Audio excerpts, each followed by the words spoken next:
What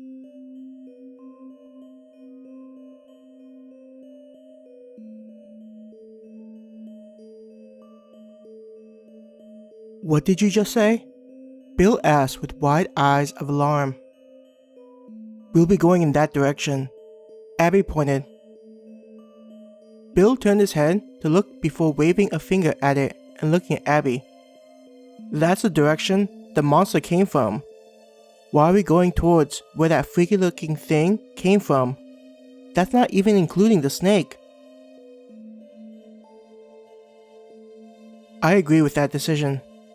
It's probably the best chance we'll have for determining whether this area is safe for other adventurers. Frida nodded as she looked in the direction they'd be going, as though imagining what challenges they'd encounter. Hearing Frida agreeing with Abby, Bill looked at Tommy. You can't possibly be on board with this, right? I'm still feeling a little shaky even now. His eyes pleaded to his older brother, desperately searching for someone rational in the group. Tommy sighed at the reaction that Bill gave to Abby's suggestion. Bill isn't being completely unreasonable here. He looked at Abby. I'm assuming you've determined the strategy on the basis that we won't encounter that thing? Abby nodded wordlessly, scratching his head. That's a pretty big gamble. Tommy tried to avoid looking at his younger brother's expectant gaze. It's the best bet we have. Ashford defended the decision.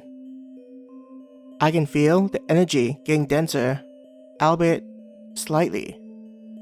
Unless something is artificially causing how much energy there is in the air, I suspect we'll be able to see more monsters that are stronger than the snake. Bill tilted his head back and groaned. I'm teamed up with crazy people. Hannah placed a hand on Bill's arm, attempting to comfort him. Claire stood next to the twins, slightly away from the others. What do you think? She asked them. Shrugging, Candace said, Abby isn't wrong about this. At some point, we'll likely need to explore that area to complete this job.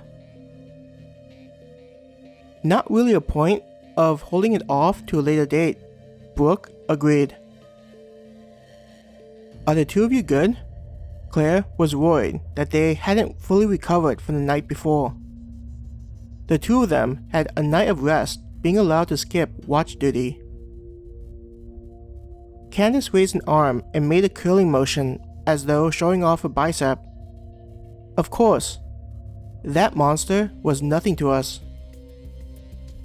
Says the one that complained they need more rest, Brooke teased.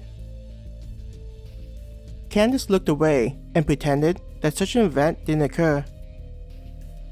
Seeing how shameless Candace was behaving, Brooke glanced at Claire. There's nothing to worry about, as you can see. Though, I do admit that encountering that thing wasn't a fun experience. Even worse, after going up against that snake. Raising a hand and resting her head on it, Brooke shook her head as though it was a ridiculous event. Abby clapped her hands together. Alright, let's head out. Grab your pack and we'll resume this job. Remembering the packs, Claire saw that they were piled on top of one another off to the side. Abby must have grabbed them while she was on watch. The packs had been removed before they fought the snake, left behind with Abby and Tommy. Candace groaned slightly at the idea of having to put on the packs. Sis, I can take yours, Claire offered, knowing that Candace was still worn out even after getting sleep the night before. Waving a hand at Claire, Candace said, How can I let my little sister carry my pack for me? Laughing, she walked over to the pile of packs.